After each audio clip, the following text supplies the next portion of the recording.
Good. All right, we're going live. We're definitely live. Hello, everyone, and welcome to the Data on Kubernetes community live stream number 94, getting super close to 100. Very excited about today's live stream for several different reasons, which we'll get into in a second. But before we do that, just want to have a quick announcement. Everybody should know that KubeCon is happening next week. Well, if you didn't know, KubeCon is happening next week. And on top of that, the Data on Kubernetes community will be celebrating its second co-located event, the DoK Day, which will be on October 12th. It's 100% free. All you got to do is add it onto your KubeCon registration. If you're not registered for KubeCon, just get in touch with me and we'll find a way to get you in there. I'm going to post a schedule in there in the chat right now. We've got that next week. Tomorrow, we have the very first DoK Students Day. Also very much looking forward to that. We'll have about 30 talks. 25 of them will be given by students, many of whom will be giving talks for the first time, which is an interesting coincidence because our two guests today, Tammy and Prima, both met each other once upon a time with something related to public speaking. Is that correct? Yep, sure is. We met actually after we went to a Pinterest meetup, and it was a meetup about the Grace Hopper conference, which we both had. I think we've both never been to it. I'd never been to it, right, Prima? And yeah, we were interested in just meeting other people who wanted to go to Grace Hopper and also speak. So we met through a spreadsheet, which is really funny. It's like the nerdiest way I've ever met anyone. We didn't actually meet at the meetup. That is true. We totally just met on that spreadsheet. And then at some point, Tammy was organizing, she used to run this amazing meetup in San Francisco called Ladies Who Linux. And for that, she was inviting a whole range of speakers to give talks on various subjects. And she saw my name and a whole lot of other people's names on that spreadsheet because we had signed up under the security section, and she wanted to do a meetup dedicated to security. So then of all the people she reached out to, I happened to actually get back to her email. And that was pretty much my first time giving a talk of any kind ever in my life. So that's how we met. That's the story of how we connected, and basically stayed in touch ever since. And, you know, been exploring all kinds of things, been sharing all kinds of information, and just being, you know, best of friends. Yeah, yes. Exactly. Yep. Since from 2015, I think it was maybe to now. So yeah, and we're actually both from Australia too. So that's how we came from Australia to America. Yeah, you cross the world and you meet on a spreadsheet somewhere else. That's pretty cool. That's how life goes, man. But I think it speaks to the power of a few different things. Is like never underestimate, you know, what can happen in a different place, and also the importance of making that effort to actually get in touch with somebody and establish something. Here you are 6 years later. So I think that says a lot to that too. Folks, you know, don't be afraid to take a chance. The worst thing that could go wrong is you go to the next person on the spreadsheet and try them. Exactly. So that's cool.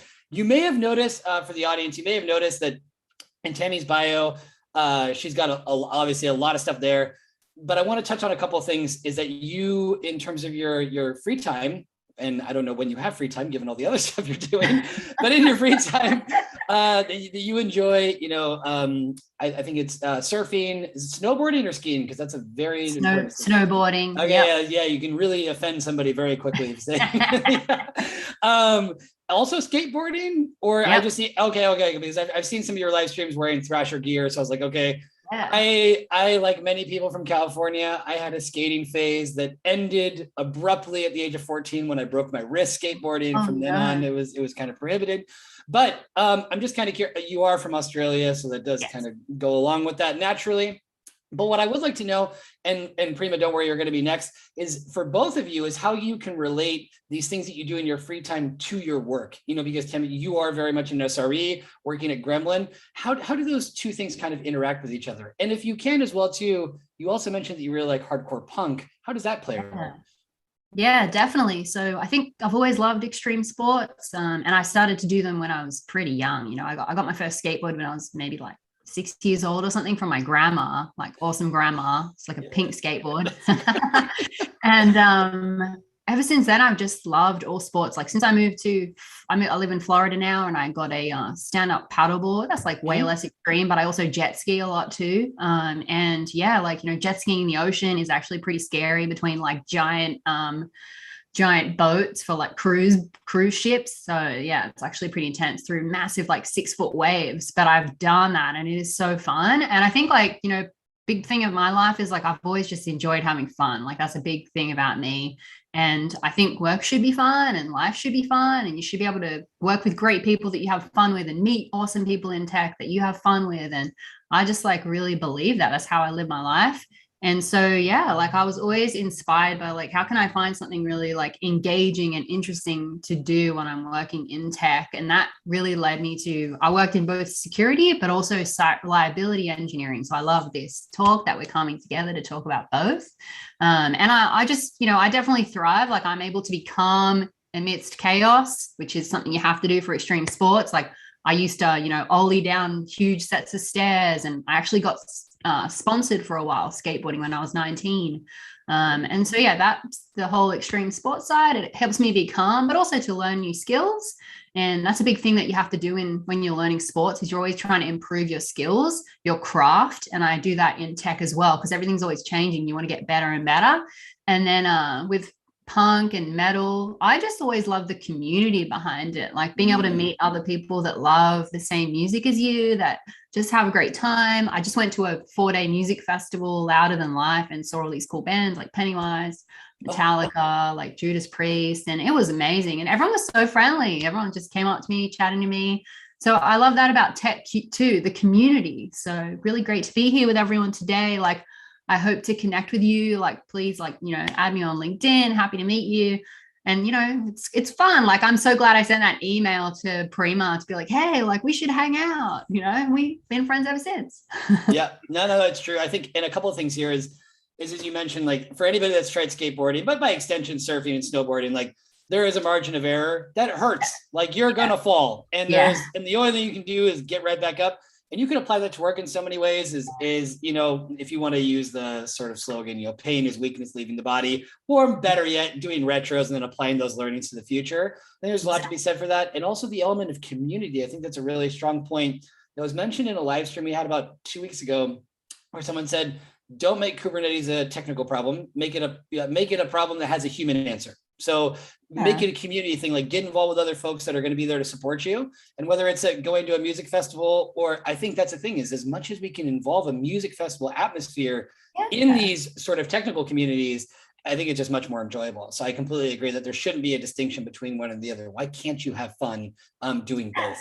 Yeah, exactly. It doesn't have to be super serious. Like, definitely. Good.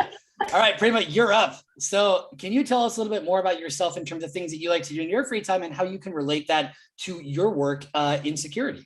Yes, absolutely. So in my free time, I enjoy dancing. Dancing is one of my most serious passions besides work. And I also enjoy poetry, reading in general. And that's how I met my partner. I met my partner also through another meetup, which was dedicated a to spreadsheet? poetry. A spreadsheet or no? No, this one actually in person, this one through meetup.com. And we run a poetry meetup here in San Francisco. It started with, the Hindi, Urdu, and Sufi poetry, Hindi being the language that is one of the most widely spoken ones in our country, in India. And both Hindi and Urdu, and Sufi is just, inspired from Persia and all things Middle East. So that's how we met. And then slowly but surely enough, it became a world poetry meetup where we used to enjoy poetry in all kinds of languages. So even the ones that we didn't understand, but that sounded really beautiful, that also happened. And then other than that, I dabble into all things creative. I love playing around with my camera, and I love classical music, both Indian and Western. And that's what I do in my time when I'm not working. And she's an And amazing dancer, I have to say, like amazing dancer. She does performances and everything. So yeah, you got to follow her on social. I was Check going that to out. say It's really cool. any links where we can get firsthand access. Um, not so much yet, but hopefully in the near future, now that I have cool gear to record high quality clips, because I'm also very particular about what kind of content I'd want to put out there and how I'd want to represent myself. That's, so tying that back into how it reflects in my work, right? One of the things that's kind of my pet peeves is half-assing things. I do not appreciate that at all, and I kind of hold myself to that standard, and that I'd hope that that shows in my work. I guess my peers say that it does show in my work, so I'm pretty grateful for that gift. And another gift that I believe that comes from these arts is the sense of aesthetic, right? Code is not devoid of aesthetic. Code, just because it's machine, doesn't mean it can't be beautiful. And often it's beautiful code that's also readable, that's also easily debuggable, that's well scoped, that's concise, that's clear. So, what these arts teach me, the softer side of things, is this beauty and appreciation for it. Plus, as it goes with philosophy and classical arts of any kinds, you always keep the unknown beyond you. You're always chasing the unknown. Be as an artist, all kinds of artists, all kinds of great artists, that's what they're doing at all times. They're always trying to seek something that they haven't yet found or yet experienced. And that helps me to be courageous in the type of projects that I take, right? So I am not afraid of venturing into territories I know nothing about. And recently, that happens to be Kubernetes, in fact. I'm trying to dabble into Kubernetes. I'm trying to set up this environment in stage and production at work. And this is something that I'd never done before, let alone doing it with internal tools that you can't find answers in Stack Overflow for. And I'm basically going error to error. And that's fine, right? Because that's the path we've chosen. If we don't keep that unknown beyond us, then, this complacency sets in. Surely it sets in. Sometimes it sets in, over a longer period of time. The other times, after a few years, you might start getting complacent. And the arts inspire me to not get into that mind space and always try and reach and explore, venture into territories that I know nothing about. Wow. We are in live stream number 94. We're only 13 minutes into this, and this is already a fucking classic. This is amazing. Seriously, is that because I think you really hit the nail on the head. And perhaps I apologize to the audience because our title should not have been Security and SRE, but rather Chasing the Unknown. And I don't think anything could ring truer in our community, the Data on Kubernetes community, when we're talking about things that are very new, where most people are going to be doing these things for the first time. And so that sort of beginner's mind, or as you mentioned, chasing the unknown, I think that's huge. I think another point that you mentioned previously about how you can listen to poetry or appreciate and interact and observe with poetry that you don't even understand the language of origin, but you can still enjoy it. I think there's a lot to be said about that regarding technologies. I think the other thing as well, too, that you said that code can be beautiful, and sort of this debate around tech, is it art or science? I would definitely shift more towards the side that it's art. There are scientific elements of it where you can say that there are some rules and governing principles, but I really encourage folks to open their eyes more or use different eyes when interacting with the stuff that they're doing to try to see it in that kind of way. Anyway, what an amazing introduction. I don't think anybody's ever done a better introduction than the two of you. So we are here, though. The official title was, however, Security and SRE. So let's try to start dealing with this a little bit more. In terms of particularly considering, the events that happened yesterday with, like I said, with Facebook, Instagram, and WhatsApp having this, downtime supposedly related to DNS and some things related to configuration. But perhaps, I don't know, Tammy, if you'd like to start with sort of your background on SRE and maybe where you see the role of security coming in, however you want to take it. Yeah, sure. So I mean, yesterday was a huge day on the internet with Facebook going down for several hours, as well as Instagram and WhatsApp. And I mean, I had a lot of non-tech friends reaching out to me, asking me like, why is Facebook down? Like, what's going on? And so I started to try and explain to them like, what is DNS? Um, and that topic actually was pretty interesting for them because they don't really know much about that. And then also like, what is BGP, and like reading through to understand like what actually had happened. And, the thing for me is like DNS failover, testing that if something happens with your DNS, with your networking, that you're able to not have an outage. Like that's something that I've done like so many times in my life because I'm a big fan of chaos engineering, which is the idea of like purposely injecting failure. So, I work at Gremlin, we build a chaos engineering platform, and we even have a DNS attack. Like we recommend that our customers run that regularly. And when I worked at Dropbox before Gremlin, I've been at Gremlin for almost 4 years now, be 4 years next month, which is really exciting. But before this, I was at Dropbox and I led databases as well as the storage team. And we would do a weekly DNS failover exercise, chaos engineering experiment weekly, like for Dropbox, to make sure that if something occurred, then we wouldn't have an outage because we always had redundancy. And it was interesting talking to my non-tech friends because they were like, well, how does that happen by accident? Like, how does something just go wrong? And I had to talk to them a bit about like, you can have error because there's not guardrails to prevent that. And maybe you haven't done proactive chaos engineering to make sure that you're ready to handle failover in that specific situation. And, we call it like fat fingering maybe, or whatever you want to call it, like when something goes wrong. But then I started to talk to them about like blameless postmortems. And it's more about like, how can you prevent these things from happening? How can you put up guardrails so that computers don't cause outages and impact all of your customers? So that's like a topic I'm super passionate about, that you can actually like prevent these issues from occurring.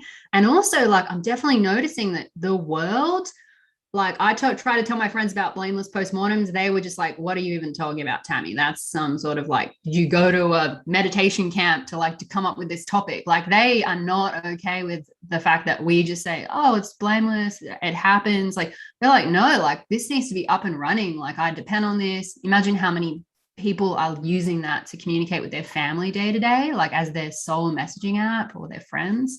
So, I think systems and the internet's much more critical now, and we're seeing more and more outages all the time. So that's what I think about it from an SRE perspective. Yeah. That's great. Whether it's Slack, whether it's Google, the unthinkable seems to be happening.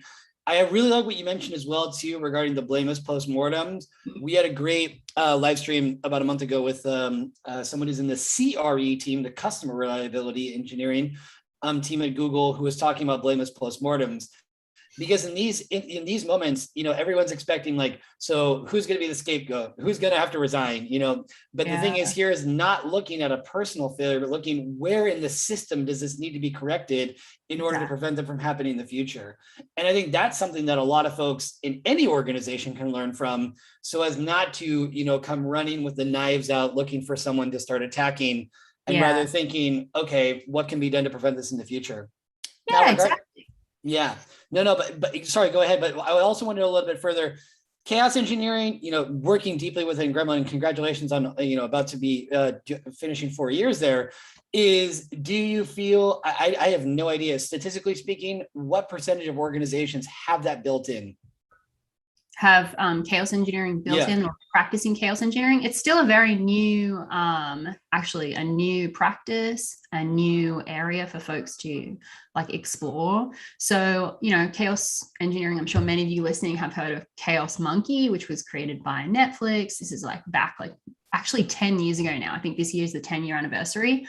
But chaos engineering we have like a lot of like, customers at Gremlin that you would have heard of that practice chaos engineering with Gremlin. So Target, Walmart, JPMC, like so many big names, banks, airlines, health insurance, e-commerce, Twilio, where Prima works. She's at Segment Twilio. Twilio is a customer of Gremlin. And I think it's awesome that folks are like, how can we prevent these issues from occurring? How can we make sure this specific issue never happens again? That's like one of my favorite questions to ask a team as an SRE. How can we make sure this never happens again? Like, I don't like that idea, like what Prima said about complacency, just like going like, oh, you know, something bad happened, like no big deal, like brush our shoulders, like let's move on. Like, no, like how can we make sure it doesn't happen again? Like what happens if this happens again next week? Like we're going to be so embarrassed. It's like a pie in our face, you know. You want to like get on that quickly and resolve it so it doesn't happen again.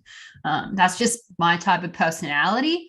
I as an SRE too, like I don't want to be the person that's embarrassed that we did that, you know. So like I would take personal, like just, you know, me as my career, wanting to do a good job. Like that's just how I am as a person. So, you know, I think a lot's changed. I've been in tech for a really long time now, since like, you know, 2009, working on critical systems at banks, at Dropbox, Gremlin. I worked at DigitalOcean as well. And I just have a personal care that your system should be up and running for your customers. Yeah. All right. Good. Now, Prima, where does security get involved here? If we're talking about SRE, you know, when does security kind of arrive on the scene, and what's the role of security in SRE? Yeah, of course. So I'll start by saying that security and SRE in a lot of ways go hand in hand. Just the other day, I had one of my teammates jokingly call me SRE Prima. And that was for a reason, because see, where it intersects the most is that both security and SRE care about availability. Both care about making sure that the systems are up and running no matter what. And security then, of course, goes the direction of making sure that there's, you know, all the authorizations happen correctly as well. And our customers' data is encrypted appropriately, and privacy and so on as well. And then privacy now has also become a kind of branch of its own. But I feel like, you know, all these streams, especially security and SRE, came from the same source. Eventually, as it evolved in its own right, it became a different stream. So I'll give you an example. You remember back in the day when we did not have this fancy title called SRE, we used to have sysadmins. And if you remember, I don't know how many people will remember this, but a hard requirement for anybody to get into security at the time was some experience doing sysadmin work. It could be either with databases, it could be with networks, it could be with servers, maintenance, upgradation, so on, all kinds of networking and so on. That's the world I come from. That's how, you know, things were when I had started in the industry. So when it came down to availability, anything, it's either, you know, security dictating that, okay, all these detecting, first of all, that all these things are broken, and could mean that our gates are wide open for the attackers to come in and take some of the artifacts with them that we wouldn't want them to take.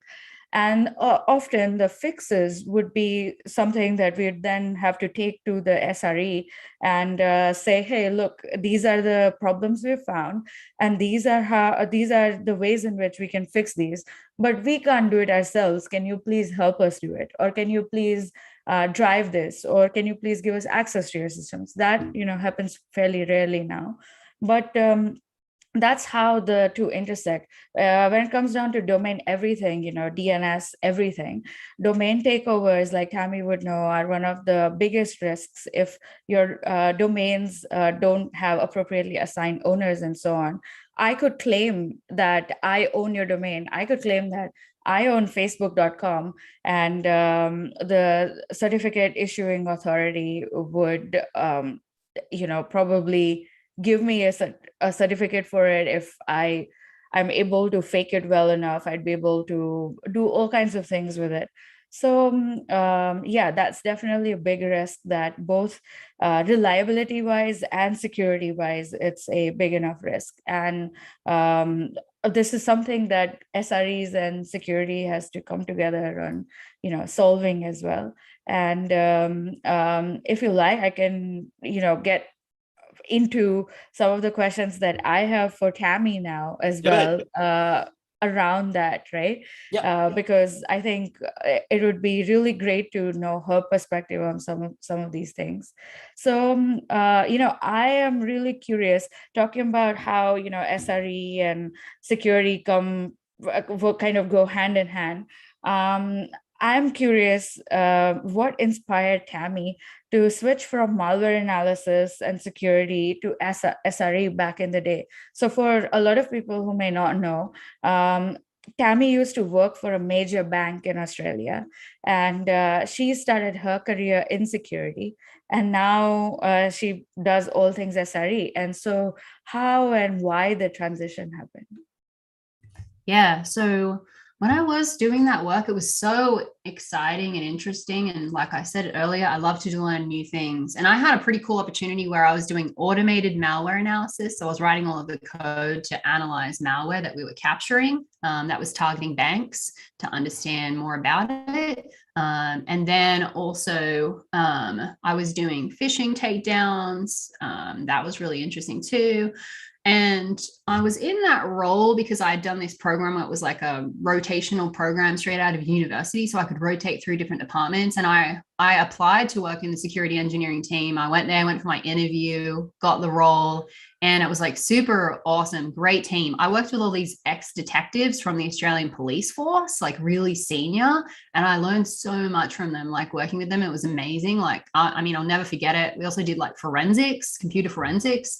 So it's like a lot of really cool stuff. And I sat next to the guys who were doing all of the pen testing. And something that they said to me, like when I was there, they were like, we'd love for you to stay in this team. Like your rotation's finished. Like, what do you want to do next? And they thought that I'd be really good at penetration testing, actually, because I just like love to read code. That's like a funny thing of me, but I could read any code in any language and just like be able to understand it. Like what Prima said about listening to poetry in any language and appreciating it. Like I'm the same with code. Like give me any code, any language, I'll make sense of it. And so they were like, we think you'd be amazing at this, like it'd be really good. And when you're at a bank, you actually have to, you use a lot of code that is not code that was written by your engineers. Often it's like even code written by other vendors or third parties, and you want to check everything to make sure it's okay. So we're building a lot of tooling around that, doing penetration testing and just being able to understand everything. So I thought that was a really cool opportunity, and I could have done that, or I could have stayed in the, I was in the cyber emergency response team doing all of the malware work and phishing and forensics. But then I got another opportunity where they were like, would you like to work on a brand new team and you'll get to, be part of building the first ever online only bank in Australia? And I was like, oh, that was pretty cool too. So I just like had too many cool opportunities, and I ended up deciding to go and work on that project, which was Ubank. It's ubank.com.au, and it's owned by the bank that I was working at, the National Australia Bank. And that's actually why I decided. It was just because this one-off opportunity came up, and I always thought like I could go back to security. Like this is just something new that's happening right now. Like I could always go back, and I really loved it. Like, so a lot of people ask me, why did I leave? And it was just because a very, time, like something just came up and I decided to take it. And I never realized actually though, how much the security work that I'd done would help me with my SRE work at all. Like I did not think of that until I started to do it. And then I realized like every time you work in SRE, like the teams that you work closest with are actually the security team and the networking team. Those are the teams I work closest with. And then you also work with like the product engineers who are building features. But I would meet with, the security team every single week at every role that I've had to be able to understand how can you better work together? How can you prioritize certain work that they need you to do, that you need them to help you with? So it was awesome to have the experience of both. I love that people are calling Prima like the SRE Prima now, because it's true. Like the best security engineers care about availability no matter what. Like that is like what I think is amazing. And I wanted to ask Prima a question too. Yeah, I'd love to know from your perspective, where do you see security going in the next 5 years? Because it's changed a lot. So yeah, where do you think it's going to go?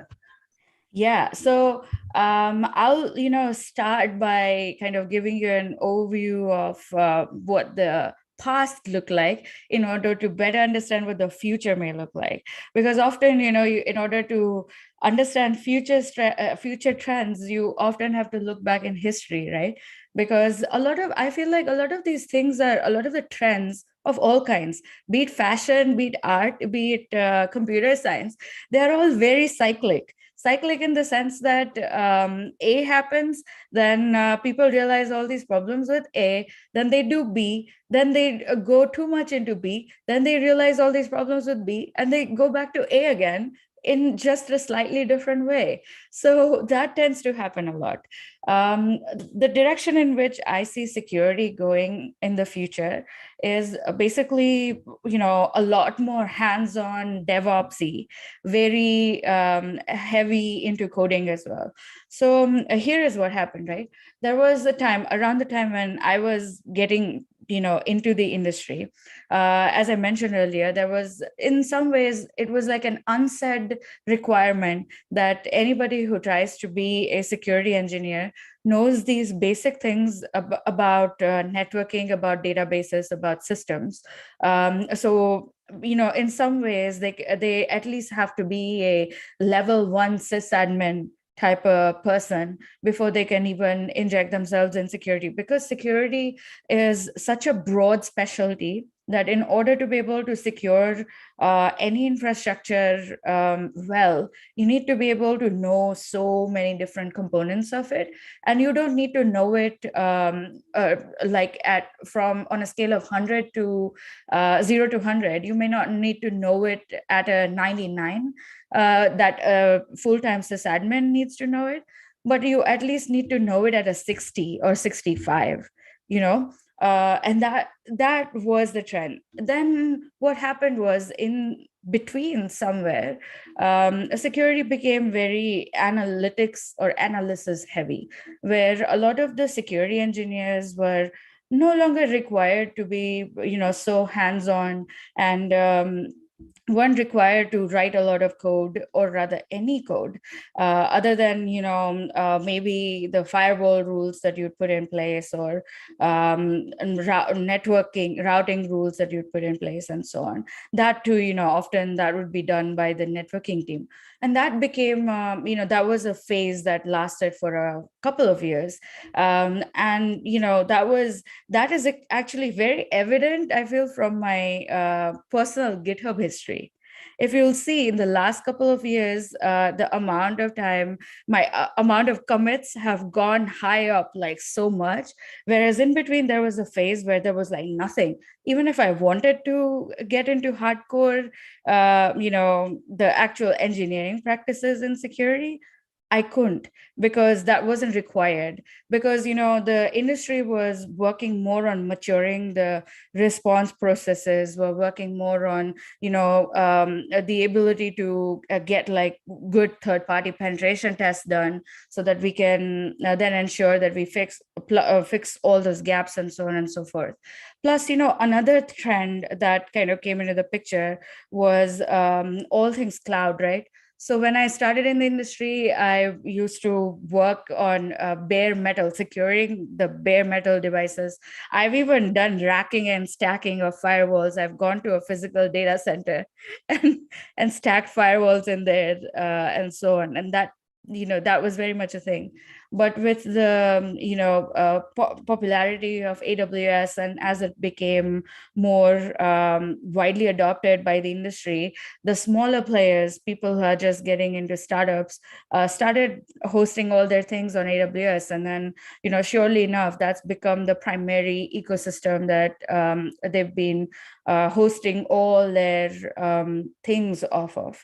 So those are the directions in which the trends have changed. And in the future, I see a lot more. So security engineers being required to code a lot more, automation has become a huge part of security narrative. And I'm, really glad that I'm at a place that enables us to dive into it, encourages us to dive into it. So I've been of late, I've been focused on a lot of responding, a lot of response works and how we can automate the responses to alerts. That's been a big kind of trend, something that has piqued interest of so many people. If you look at some of my very recent talks that I've done them on that topic, how we automate away security out of like on-call burnout, or how do we automate us away out of a rut that sets in, by responding to the same kind of alerts in the same way, like a million times. If it's doable the same way a million times, then it's automatable. And that's I can see Tammy nodding really hard. A million times, yes. Yeah. But I'm always like, yeah, if you can automate it, why not? If you're going to do it again, definitely. Exactly, right. And I feel like in the process of automation, because we are setting up infrastructure now, and we are writing code, if it's a solution that you built in-house, or even if you've adopted open source, which we did, you still write a lot of code, even with somebody else's framework. Like you take that as a starting point and then you build on top of it, right? So becoming better builders also enables us to be better security engineers, because now we see all these things that people can easily do wrong, and that how do we enforce the right behaviors in subtle nudges, or in subtle ways that, such that it becomes second nature. Doing the secure thing becomes second nature to the engineers or to the DevOps people. So a lot of the trends are basically that. Yeah, becoming DevOps engineers yourselves and becoming the devs yourselves, and then bringing that security perspective into everything that you do. And often, creating things yourself also gives you more empathy towards the engineers you're trying to kind of explain best security practices to. Because the more you build, the more you realize just how hard it is to build and how easy it is to just sit there and criticize. And that's not who we want to become as security engineers. That's great points. I've got a couple of questions, but we got a question from someone. We've got two questions from someone in the audience. Do certifications carry weight when we're talking about security and DevOps jobs? In yes your and experiences? No. Yeah. Okay, I'll start since I've unmuted myself already. Yes and no. So security certifications carry weight in the sense that if you're completely new to the industry, they give you an overview of some of the basics. Having said that, security industry so by far has been one of the most immature ones in actually setting out a set core basics at all. So you do get a flavor of security, I would say, but the job that you might find yourself in might end up looking very different. And so in that sense, what might come in handy is the tool specific trainings or the system specific trainings that once you get your foot in the door, you should easily be able to acquire. Amazon, I know, offers a lot of certifications in many different, streams, depending on what kind of work you want to do and what kind of systems you want to deal with. You can easily onboard yourself and train yourself through various training platforms. Another place where certifications hold a good, amount of weight is government jobs. So if you plan on applying for those, if you plan on applying for jobs in the financial industry, they do carry a bunch of weight because a lot of the regulations require at least partially your team to be certified and carry certain, specialty certifications. It helps companies get, past their audits, financial companies particularly. So yes, if you plan on joining any of the traditional industries, government, finance, healthcare, then yes, security certifications can be useful. Yeah, I would just add to that too. I'm a fan of certificates, specific certificates, like Prima mentioned, the AWS ones. I think those are really good, definitely. And then also, actually, I've always wanted folks to be able to get certified in certain things that I'm trying to help folks learn about, right? In terms of chaos engineering, SRE. So recently I was like, well, there's no certificate for chaos engineering. So I made one, and you can do it for free if you go to gremlin.com/certification. And I talked to a number of different companies, and they all said if someone has this certificate, that would get them a phone interview, which is super cool, right? They're like, if you pass this certificate, it shows not only that you could pass it, but also that you have interest in chaos engineering. You went out of your way to take this certificate. You learn about it. It's pretty hard to pass. 1 in 5 folks pass. And so that was a cool thing that I was really excited to be able to build for the community and give away for free. And then the other thing that I think is cool is like the Kubernetes certificates that are out now. I think those are great. What Prima said around getting certificates for specific like technology, specific platforms or software. I think that's so smart. And both of us have computer science degrees. So the idea of doing certificates is that it's additional learning. You know, you don't want to just like stop. I went back and did some post-grad computer science, studied like a master's of computer science as well. I still felt like that was too easy. I like certificates more because they're like, you can make them challenging and like interesting and like help you learn new relevant skills. So that's why I love it too. And I did work in a bank, and yeah, Prima's totally right about certificates helping you not only get a job within a bank, but also get promoted to earn more money. It helps you with that. And you actually have a mandatory number of hours that you need to commit towards learning every year. So you have to pick something to do. So why not have a certificate that you'll keep, you know, for a really long time? I think that's awesome. And add it to your LinkedIn. Yeah. At the same time, go ahead.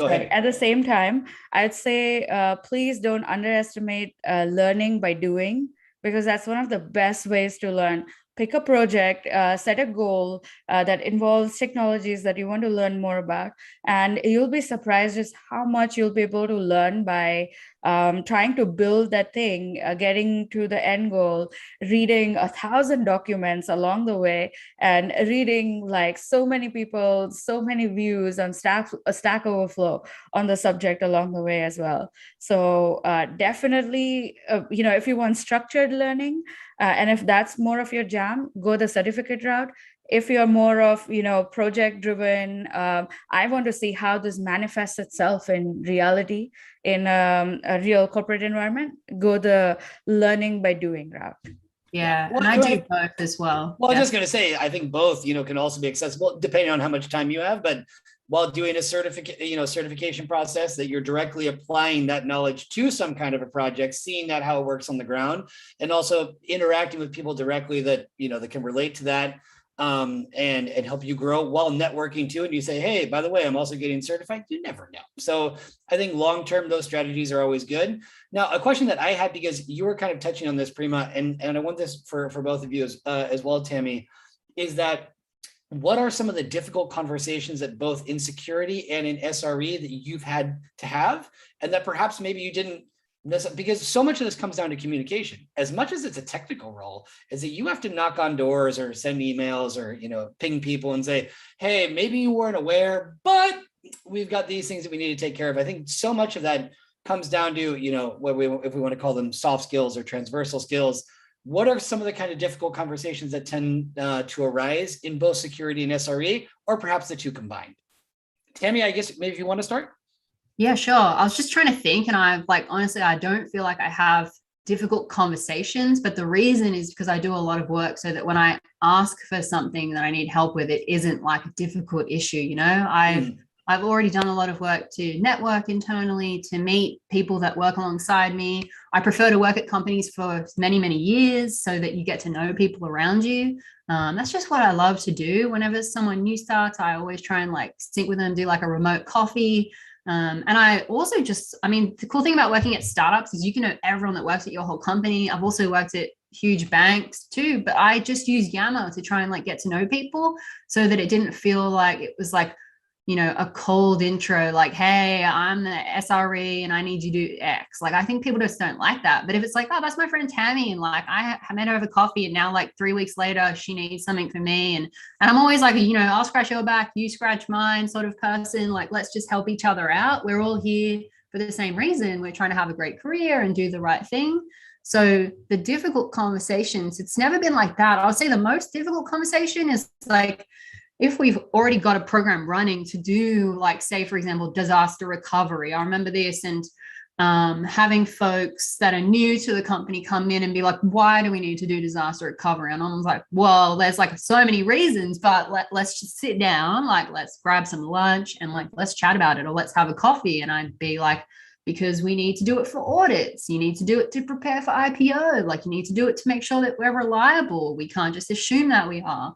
And then they understood it and we're fine. So it's sometimes I'm like surprised when people ask questions like that, because I would assume that they would know why we have to do it. But if you're new to industry, like, you don't know. So that's like something that I have to always remember, like, folks don't know this. So we have to help them understand and like take the time to talk to them and get to know people. And like, the tip there is like real human connection. Like, we're lucky we get to talk to other people, not just computers all day, so like, it's cool to just like get to know people, learn about them, work with them, be their partner. Yeah.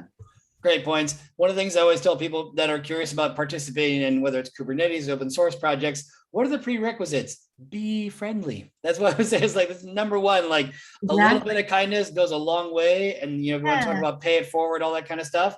So I think that, and then like you said, then those conversations aren't so difficult because you've already put money in the bank, you've established those relationships. You've shown people that you will help them and that you will also need their help, empowering people by the fact that, like you said, that there may be a day when you're going to need some assistance, and it'll, go both ways. Exactly. Good. Prima, any thoughts on that before we move on to further questions that you have for each other? 100%. So I was just going to add to the point of don't assume people know. That is very true for things that you ask of them as well. So for example, there was a time when I was on a project where I needed to get all of our computers patched, all of the servers, our entire ecosystem. And about 80% of them had never seen a patch in more than 5 years. And that is a really long time when a huge fleet of your ecosystem has never been patched, and suddenly these people, your sysadmins, are asked to patch it.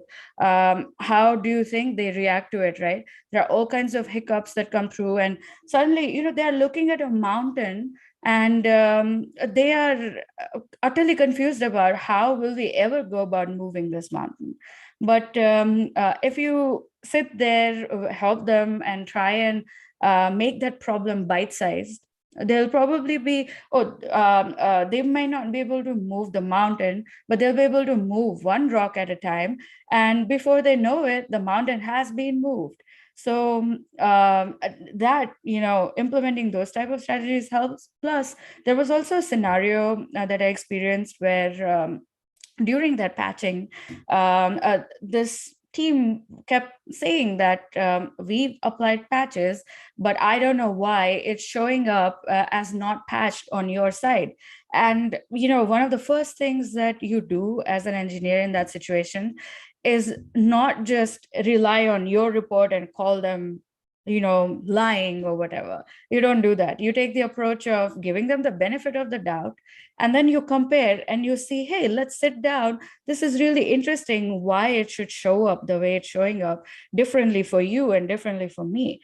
And then you help them rule out different possibilities.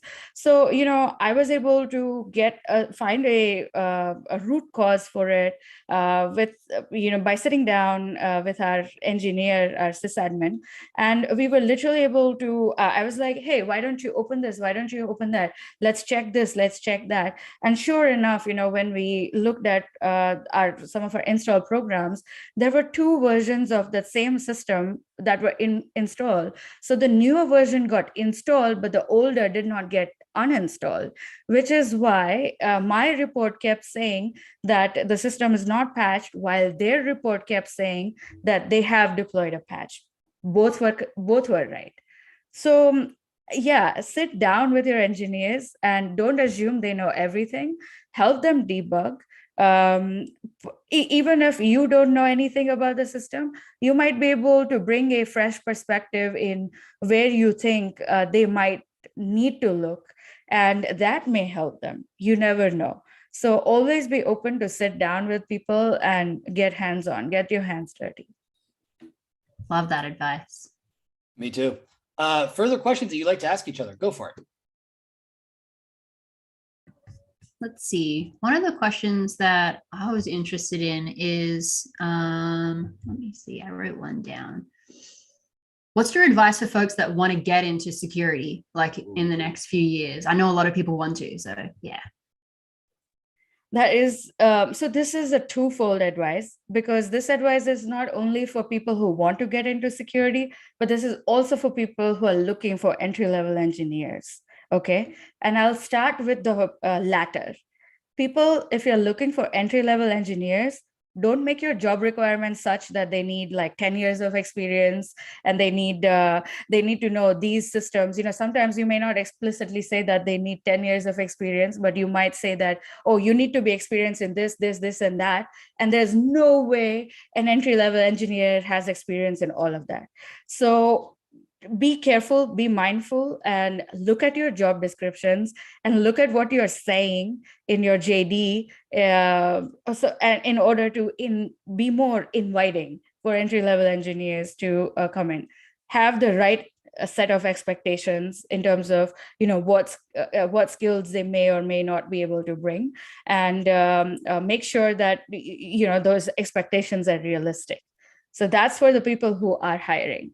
Now, for the people who are trying to get into the industry, there are so many ways in which you can try and maximize your chances. So one of the ways is get your fundamentals cleared. In this day and age, AWS is looked upon as a fundamental. Try and get a certification if you can. Or at least go through the trainings. A lot of the times, I understand you might not have the money to pay for the certificate. That's perfectly fine. There are so many trainings out there that will give you, a free training, but in order to get the certificate, you'll have to pay.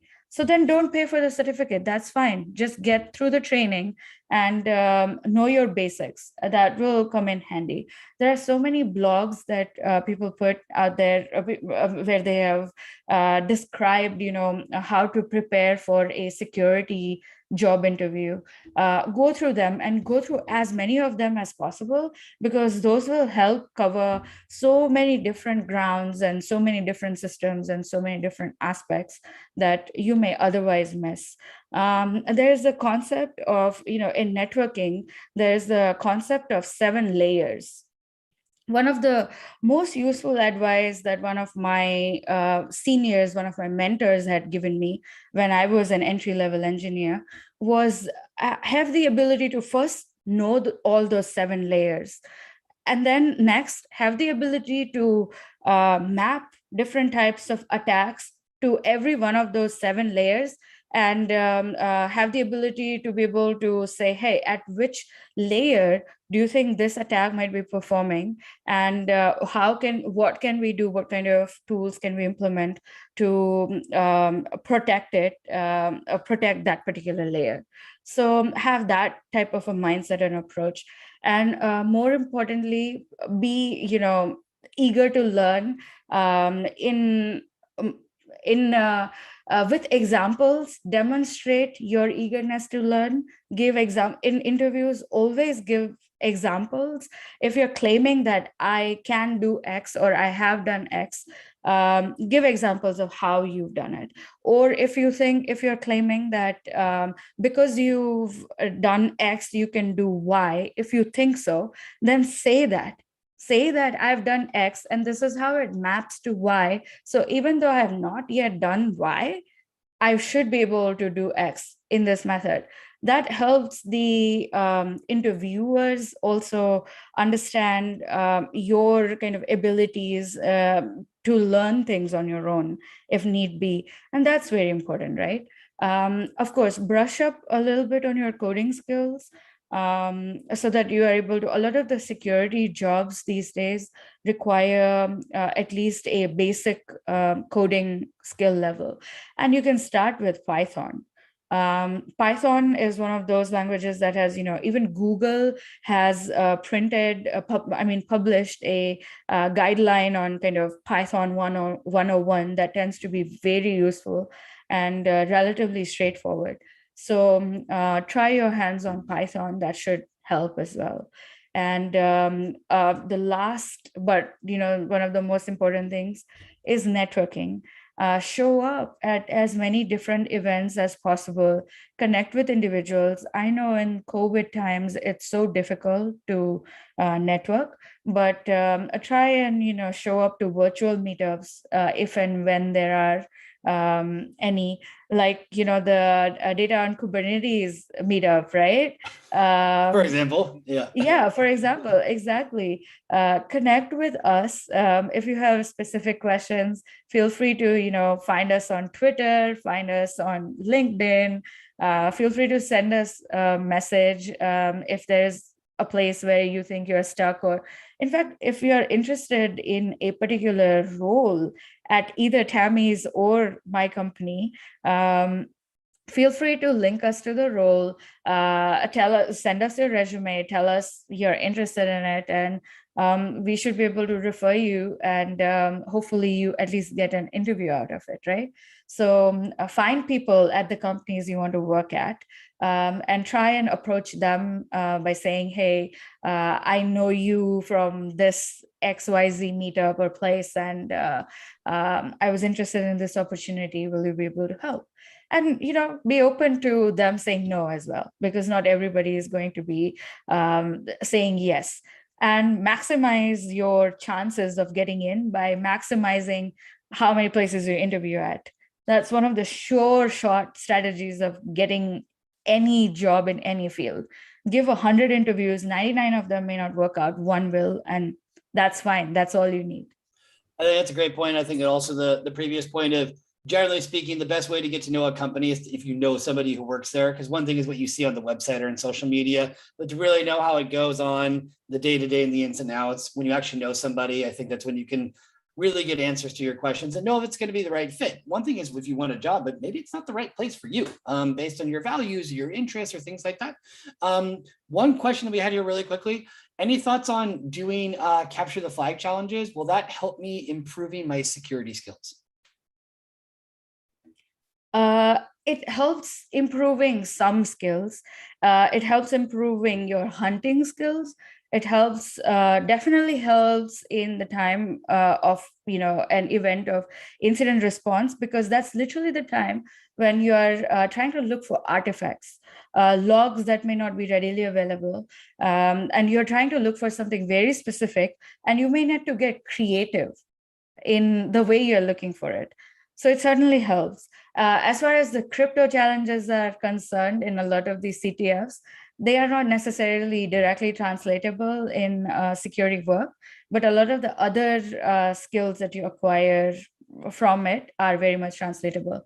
So especially the challenges, especially focus on the challenges that involve, getting PCAPs and reading through those PCAP files, like using tools like Wireshark, and trying to, understand what kind of data is being transferred, and what kind of,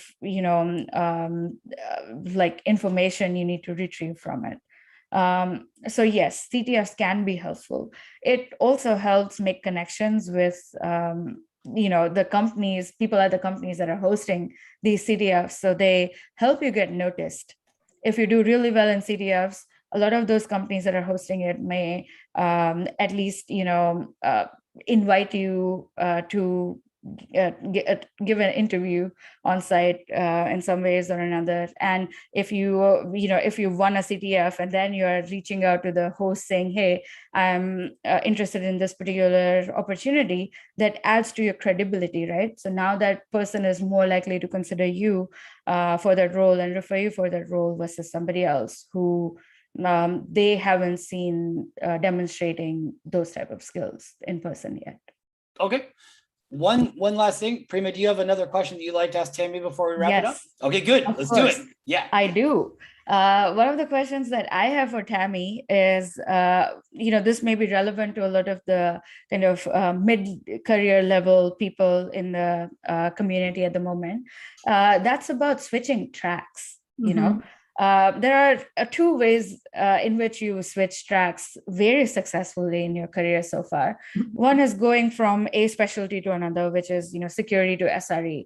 And then the other way you've done it is going from IC to management, and also the other way around, going from management back to IC. So how did you manage to pull off all these seemingly very difficult transitions? And how did you prepare for it? How did you ensure that you were successful in all those the way you have been? Yeah, I'll answer quick because I know we're at time, but I think the number one thing that you should do is just figure out what you want to do with your career. The way that I switched roles was either internally at the company I was already at by networking and meeting people, and then they just approached me with a job. So that happened a lot when I was working at the National Australia Bank. Or actually I, changed companies and said, I'm looking for an IC role specifically. Like I've already led teams for the last 7 years. I would like to go back and focus on my technical skills for a while. Is that cool? Are you cool with that? And then they were like, yeah, we're cool with that. So that was it. Just asking and making sure that you follow your own dreams. So thank you so much for having us. My pleasure. That was absolutely fantastic. I have a quick question. Are either or both of you going to be at KubeCon? Remotely, but not in real life. But there will be a Gremlin booth, so definitely check it out. Yeah. Oh, definitely. We'll definitely swing by Gremlin's booth. No, just in case, I will be there. But regardless, I'm sure we will cross paths at some point at some kind of an in-person event. And until then, virtually speaking, like I said, we've done over 90 live streams. This is definitely one of my favorites. And I don't say that in every live stream, just in case you think it's not true. Thanks, Bart. No, I really enjoyed the quality of this conversation. Genuine, honest answers, solid advice, unpacking a lot of this stuff that can seem overwhelming for folks that want to get into this space. Definitely had some great comments in the YouTube chat of people that are curious about, hey, how can you get into SRE or security? So mission accomplished there. In terms of following the two of you, Tammy, you're quite easy to find on Twitter. Prima, are you on Twitter or you're not? I am. I go by the handle of Sec Nerdette because I'm a security nerd, but I'm also a female. So I go by the title of Sec Nerdette on Twitter. That's how you can find me. That is one classy name. And Tammy, what's your name, just in case folks want to look for you? Yep, it's Tammy Bryant Butow on Twitter. And then, feel free to add me on LinkedIn too. Yeah, folks, reach out. You've obviously seen very accessible and open people, transparent to the core. Thank you so much for your time today. We definitely got to plan another live stream. And we'll even talk about some other stuff because I'm doing a show now on Cloud Native TV where we're talking about art as code. And so the intersection between art and technology. So with some of the topics that we talked about, we could kind of take a deeper dive on that later on. So hopefully we can get that scheduled for either 2021, if not 2022. But anyway, thank you both so much. Shout out to everyone in the audience. Keep it coming. Thanks a lot. Take care. Thanks, everyone. Bye-bye. Cheers. Thank you. Thank you so much for hosting us, Bart. This was indeed one of my favorite, talks in the recent past, at least. Me too. I really needed this on multiple levels, and I was looking forward to it, and it exceeded my expectations that are already high. So anyway, thank you both so much. We'll